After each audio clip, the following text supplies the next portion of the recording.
How's it going, guys? Welcome back to the channel and welcome to my journey through Star Trek the original series. So this episode is season 1 episode 3, Where No Man Has Gone Before. If you'd like to check out my reaction to the first two episodes, I'll leave a link in the description. You can check those out. I also have a Patreon page where I have uncut reactions to the episodes if you'd like to check that out. And just before I get into the episode reaction, just a big thank you to my patrons, to Ravi, to JM63, to Mary, Blaze, Jenny, Jared, Gigi Gooding, and Mihal. Thank you so much for the support.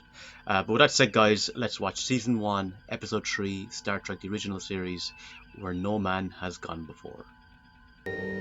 Captain's log. Stardate 1312.4. Very dark. From directly ahead, we're picking up a recorded distress signal. The call letters of a vessel which has been missing for over 2 centuries. Did another Earth ship once probe out of the galaxy as we intend to do? What happened to it out there?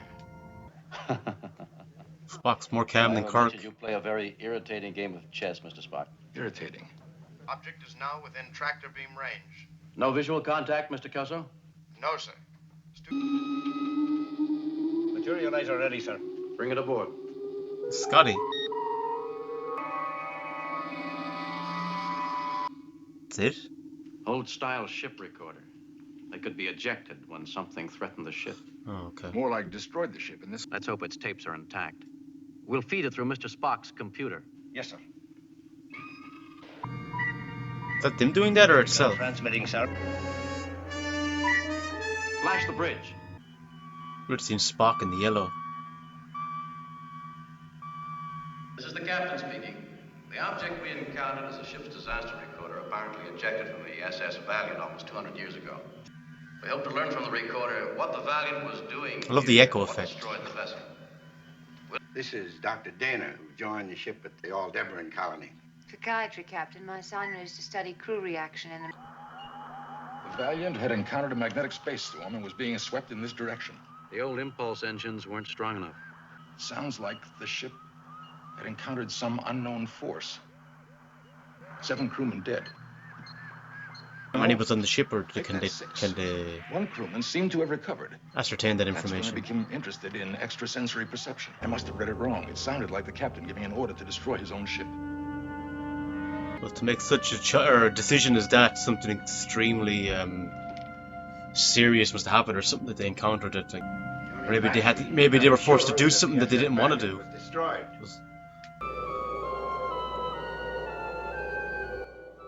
It's like a vortex or something. Force field of some kind.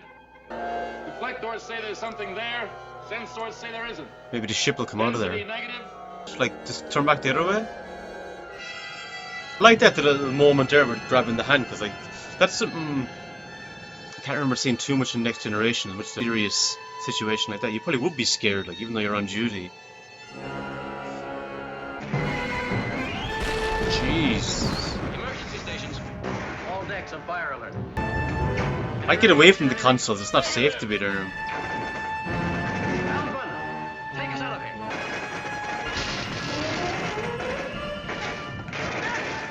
Helmsman! They got out of it? They're still in it. Take damage reports. Damage control reports, all stations. Gary. Gary, you all right? They're moving anyway. Condition. Heading back on impulse power only. Wow. Main engines burned out. They lived through the barrier just as we have. What happened to them after that? Each case showed damage to the body's neural circuit. An area of the brain was burned out, And you? Are you feeling all right? Did he die? except for his eyes. We're trying to find a reason for that now. The Valiant was destroyed. Its captain was frantically searching for ESP information on his crew. Espers are simply people with flashes of insight. Dr. Dana is speaking of normal ESP power. Perhaps you know of another kind. Do we know for sure, Doctor, that there isn't another kind? Hey, you look worried. I've been worried about you ever since that night on Denham 4. Do you feel any different? Well, in a way, I feel better than I've ever felt before in my life. When do I go back on duty? I'm going to ask Dr. Dana to keep you under observation for a while. Didn't I say you'd better Be good to me. That's a threat.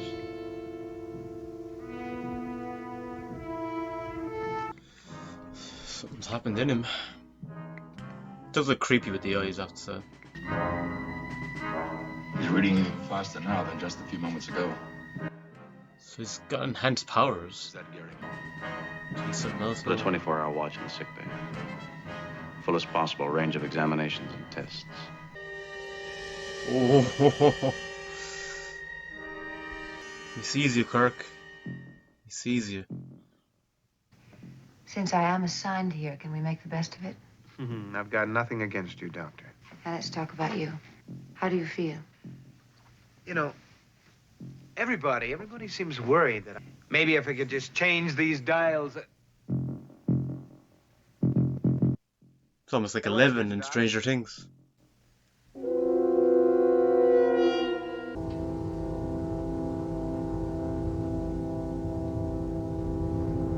You were dead for almost 22 seconds. There were no readings at all. Yeah. It would be disturbing seeing someone with such What's happening to me? immense power and capabilities. It would be like, you know, power does You stuff remember everything you read that to week? you. Corrupts you almost. On any tape? Or has the potential to. My love has wings. Slender feathered things with grace and upswept curve. And I tarbled on the Canopius planet back in 1996. It's funny you pick, Doctor. It's weird that it's not accurate now saying back in 96, but obviously in the 60s it would have sounded strange to an audience member. How do you feel, Doctor? I wonder does he have the power to seduce as well with these capabilities? How do you- He could influence her maybe. Are you sure? Don't let the light in my eyes bother you, pal. It's all for our good-looking lady doctor here. Extremely good looking, I have to Yeah, say. sure. So how go the repairs? Oh, yeah, sure, Mitch. I'm not joking, Lee. You activate those packs and you'll blow the whole impulse stick. I just wanted to stop by and make sure you were okay. See you later. He's also your friend and was trying to see if you were okay. Fool. I mean, she's the one who needs to monitor him, but if he's having an influence on her, that's not going to help the situation. Well, it didn't make any... Gary, Mr. Mitchell. Our subject is not Gary Mitchell. Our concern is rather what he is mutating into. Spock is right. I know those from your planet aren't supposed to have feelings like we do, Mr. Spock. To talk that way about a man you've worked next to for years is worse than even... That's enough, Doctor. I don't think so. I understand you least of all. Tell me that you've been friends since you joined the service, that you... It is my duty, whether pleasant or unpleasant, to listen to the reports, observations, even speculations on any subject that might affect the safety of this vessel. Duty to Captain's see that I'm job. provided with that. Ship is first. Go ahead, Mr. Or not ship, sorry, the crew even. Have you noted evidence of unusual powers? can control certain autonomic reflexes. He reads very fast. More. About an hour ago, the bridge control started going crazy. Levers shifting by themselves, buttons being pushed. And on my monitor screen, I could see Mitchell smiling, as if this ship and crew were almost a toy for his amusement. It's almost like the last one with Charlie X a little. No one's been hurt, have they? Yet. Don't you understand? A mutated superior man could also be a wonderful thing.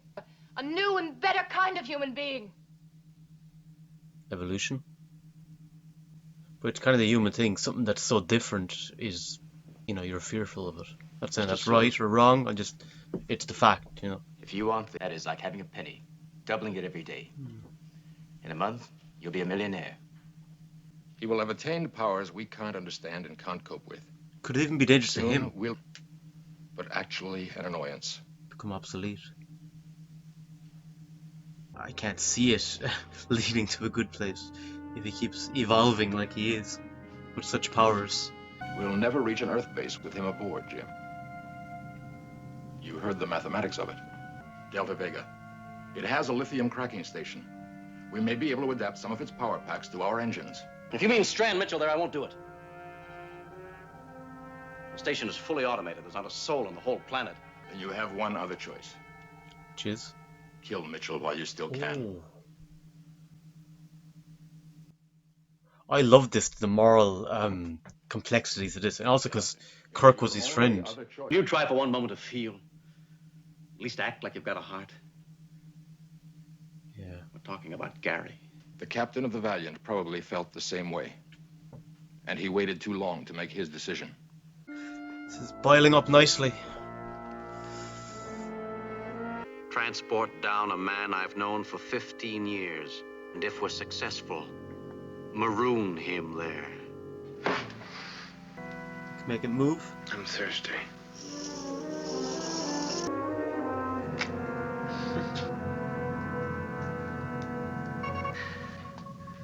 It's like a man who has been blind all of his life, suddenly being given sight. And his eyes are the visual representation of the change in him. It was interesting he said that. Are you reading all our thoughts, Gary? I can sense mainly worry in you, Jim. Worry for him, though, for Gary. Safety of your ship. And Gary. What would you do in my place? Probably just what Mr. Spock is thinking now. Kill me. Oh, jeez! Stop it, Gary. Also know we're orbiting Delta Vega, Jim. I can't let you force me down there. I may not want to leave the ship, not yet. I'm not sure yet just what kind of a world I can use. Use?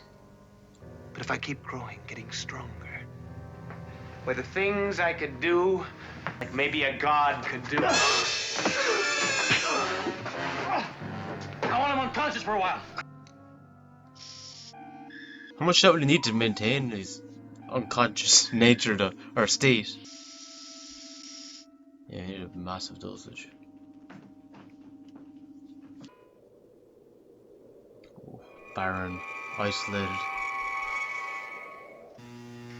Classic force field.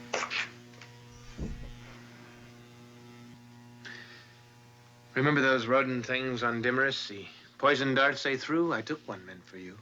And almost died. I remember.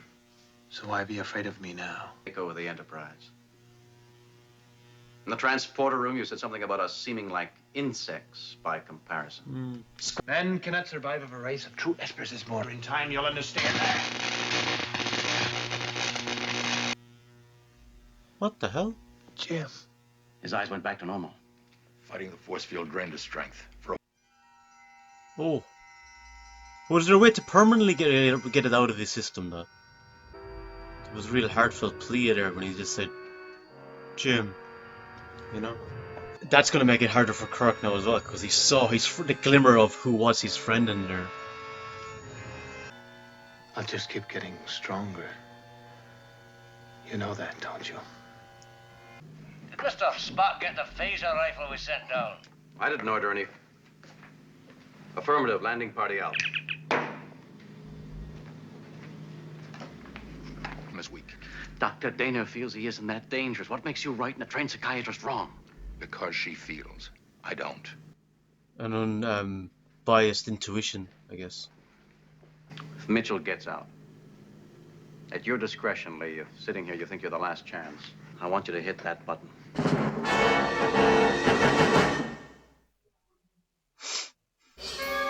Whatever he's become keeps changing, growing stronger by the minute. He'll break out of it eventually, so. We're proud of the job we've done. Kelso, turn around. We're going to be ready to transform out.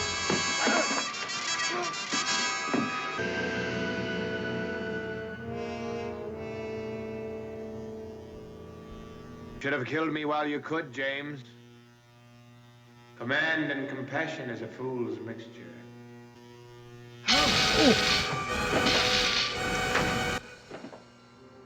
She almost doesn't care. Maybe he's happy to stay on the planet just if has her as well as his companion. Yes, there was some morning light. They were headed across the valley to the left of the pointed peaks. There's flat lands beyond. If you have not received a signal from me within 12 hours, you'll proceed at maximum warp to the nearest Earth base with my recommendation. So we'll kill him.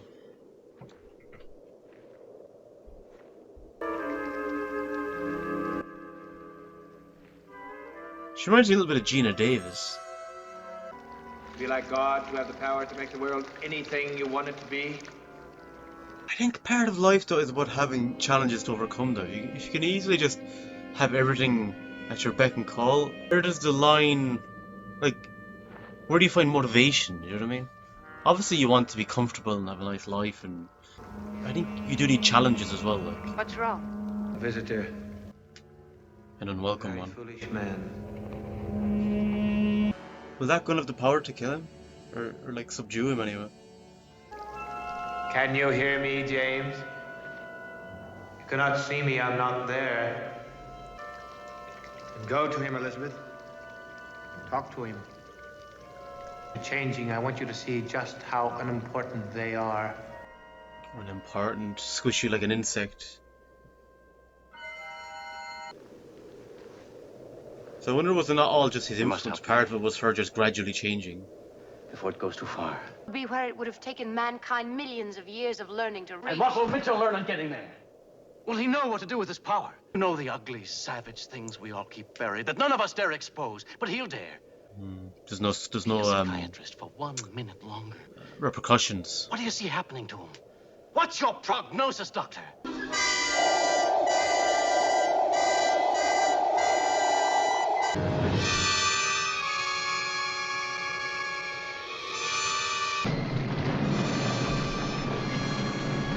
Stop it, Gary.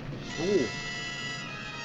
Morals are for men, not gods. God. It's still driven by human frailty. Pray to me. Pray to me, see, it's gonna become like a narcissistic thing now.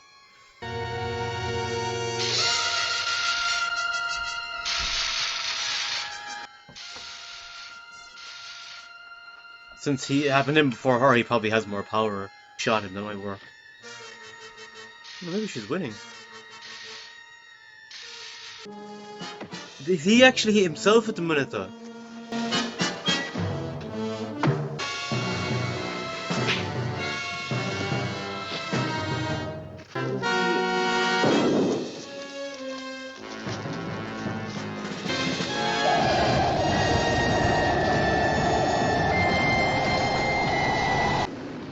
Will that keep him covered down then? We could easily get that back up. I'm sorry. From Captain Kirk. Come in. I'm surprised that did him in. Gary. Add to official losses, Dr. Elizabeth Dana. Be it noted she gave her life in performance of her duty. I want his service record to end that way. He didn't ask for what happened to him. Yeah, that's true. I felt for him too. I believe there's some hope for you after all, Mr. Spock. So that was season 1, episode 3, Where No Man Has Gone Before, and I thought this was a really interesting episode. I thought the moral kind of compass that's laid there in the situation with Kirk having to kill his best friend, trying to make that decision. And I think what's interesting was you could have had this be an episode where Mitchell is just someone that we don't know, is just this powerful figure that's causing this chaos to the ship and danger to the crew. But the fact that it's a crew member, not just a crew member, but someone we established has had a long history with Kirk, who Kirk specifically asked to join his crew, worked together I think in the academy, so really old friends, that gives it so much more weight in him trying to make his decision on what to do. So I thought that was fantastic the way they kind of built that there. And then Spock bringing his own kind of perspective to it, having that neutral kind of outlook on it. You know, he's a Vulcan, his way of looking at things is different, so we really got to see a bit of that. I'm sure we'll see more of that in the future, at least I hope we see more of that. But I thought that really was what elevated this episode really well. I think this was the best episode I've seen since I watched The Cage, the episode that unfortunately I wasn't able to get the reaction of. But I really enjoyed this episode. This is, to me, this is traces of classic Star Trek. What I love about Next Generation, you know, the asking the moral question, you know, and that kind of erring on the philosophical side of things, you know, that to me is where Star Trek is always at its most strength. You know, you can have fun adventure action kind of moments as well, or episodes, but this is where it's at its best. I thought they did that really well. But guys, let me know in the comments your thoughts on Where No Man Has Gone Before. Where would this episode rank among your favourite episodes? What stood out to you as being the strongest part of the episode? Did you enjoy the kind of Kirk having to deliberate over what to do with a man who was his friend, but obviously had been altered. And did you also miss when the psychiatrist, when was it Debner or Denner, when she died? Because I was enjoying her. Sad to see her go. But no, all in all, really good episode. But until next time, guys, live long and prosper. Yeah, I decided that at the end of the Star Trek episodes. So, okay, and Slongfall.